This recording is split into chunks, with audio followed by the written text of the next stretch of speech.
विधानसभा निवडणुकांच्या पार्श्वभूमीवर पिंपरी चिंचवड आणि भोसरी या तीनही मतदारसंघात पोलीस आणि निवडणूक कर्मचाऱ्यांकडून शहरात येणाऱ्या वाहनांची कसून तपासणी सुरू आहे।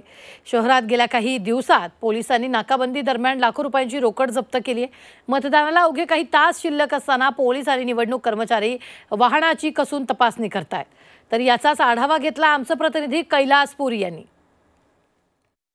विधानसभेचं मतदान अवघ्या काही दिवसांवर आलं असताना पिंपरी चिंचवडमध्ये पोलीस आणि निवडणूक आयोगाच्या कर्मचाऱ्यांकडून शहरामध्ये येणाऱ्या गाड्यांची कसून तपासणी जी आहे ती होत आहे। गेले काही दिवस पिंपरी चिंचवडमध्ये लाखो रुपयांचे रोकड जी आहे ती जप्त करण्यात आलेली आहे आणि याच पार्श्वभूमीवर आता मतदानाला काही दिवस शिल्लक राहिले असताना या ठिकाणी तपासणी जी आहे निवडणूक कर्मचारी आणि पोलिसांकडून कसून जी होत आहे। शहरामध्ये जी काही वाहने येत आहेत त्यांना या ठिकाणी चेक नाक्यावर थांबवून त्यांची तपासणी केली जात आहे। एकूणच शहरामध्ये निवडणुकीच्या पार्श्वभूमीमध्ये मोठ्या प्रमाणात पैसा येण्याची शक्यता लक्षात घेऊन या ठिकाणी निवडणूक आयोगाचे कर्मचारी असतील, पोलीस असतील, त्यांनी या ठिकाणी नाकाबंदी करून वाहने तपासण्याची कसून या ठिकाणी जी चौकशी आहे तीही केली जाते आणि ही मोहीम तीव्र केलेली आहे। कैलास पुरी,